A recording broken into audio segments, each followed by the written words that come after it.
అసలు యుద్ధం మొదలు కాగానే మొదట 3 నగరాలను టార్గెట్ చేసింది రష్యన్ ఆర్మీ. ఆ తర్వాత ఆ సంఖ్య 6కు చేరుకుంది, ఇప్పుడు 11కు చేరుకుంది. మొదటి రాజధాని కీవ్ ని ప్రధానంగా టార్గెట్ చేసింది రష్యా. కీవ్ తో పాటు అక్కడున్న ప్రధాన నగరాలు క్వార్కీవ్, అలాగే క్రమాస్కోస్, బెల్డాస్క్, ఒడిషా, అలాగే నిక్లవ్ సిటీలపై దాడి చేసింది.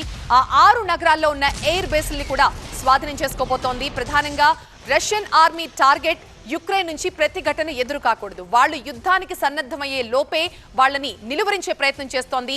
ఈ 6 నగరాల్లో కూడా ఎయిర్ బేస్లు ఉన్నాయి. ముందుగా ఈ ఎయిర్ బేస్లను గనక వాళ్ళు అటాక్ చేసి వాటిని స్వాధీనం చేసుకుంటే యుక్రెయిన్ ప్రతిదాడి చేసే సామర్థ్యాన్ని దెబ్బతీర్చరది రష్యా వ్యూహం. అది వాళ్ళు అందులో సక్సెస్ అయ్యారని చెప్పొచ్చు. అందుకే ప్రధానంగా ఈ నగరాలపైన, ఈ 6 నగరాలు ఎక్కడైతే యుక్రెయిన్ కి ఎయిర్ బేస్లు ఉన్నాయో ఆ 6 నగరాలపైన ప్రధానంగా ఫోకస్ చేసి వాటిని తన స్వాధీనంలోకి తెచ్చుకుంది. ఆ సంఖ్య క్రమంగా ఇప్పుడు 11కు చేరుకుంది.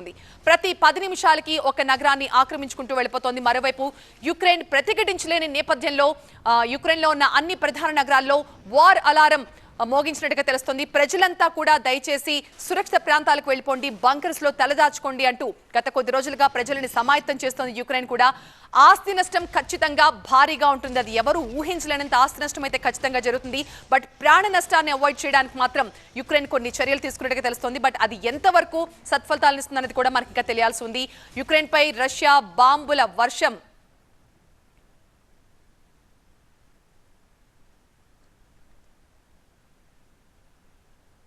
हैं। शहर में सन्नाटा छाया हुआ है। सुबह का हालांकि वक्त है, लेकिन ये सबको इल्म है इस बात का कि 2 बड़े धमाके यहाँ पर हुए हैं। उस 2 बड़े धमाकों के बाद ये पूरा शहर इस समय हाई अलर्ट पर है।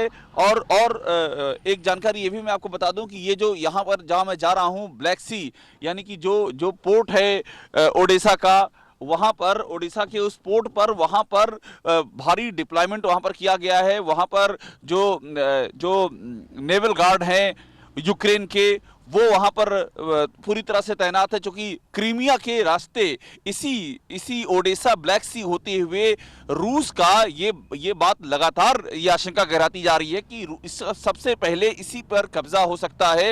सी रूट से ब्लैक सी से एकदम किनारे बसा हुआ है। और जो 2 धमाके हुए हैं उनके बारे में अभी यह सर्टेन नहीं हो पा रहा है कि वो मिसाइल अटैक थे या किस और तरीके से किए गए, लेकिन 2 धमाकों के बाद इस पूरे शहर में इस समय हाई अलर्ट है और आशंका जताई जा रही है कि अभी और भी यहां पर अटैक हो सकते हैं, क्योंकि ये सबसे खार्किव के बाद सबसे कमजोर कड़ी है ये Odesa. TV9 reporter Abhishek daring report ని మనం ఇప్పుడు చూసాం.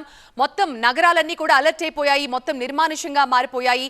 ఇప్పటికే యుక్రెయిన్ లో ఉన్న అన్ని ప్రధాన నగరాల్లో కూడా సైరన్ మోగించారు. ప్రజలంతా కూడా అలర్ట్ కావాలి, ఎవరు కూడా ఈ బాంబులు పడుతున్న ప్రదేశంలో ఎవరు ఉండద్దు, ప్రజలంతా కూడా సురక్షిత ప్రాంతాలకు వెళ్ళిపోవాలని अगर ही कर चुका है। अगर मैं आपको एक लाइन में कहूं, जिस तरह से कल जेलेंस्की ने पुतिन से बात करने की कोशिश की, पुतिन ने उनका फोन नहीं उठाया। उनको यूक्रेन को समझ में आ गया है कि उसका साथ देने के लिए अभी कोई नहीं है। सुपर पावर अमेरिका से लेकर के यूरोपीय यूनियन, नेटो, ये सब कागजों पर सैंक्शन की बात कर रहे हैं, लेकिन इस मिलिट्री फील्ड में यहां पर उसका साथ देने वाला अभी कोई नहीं है। तो ये एग्जैक्टली ये एकदम क्लियर हो चुका है। और जी जी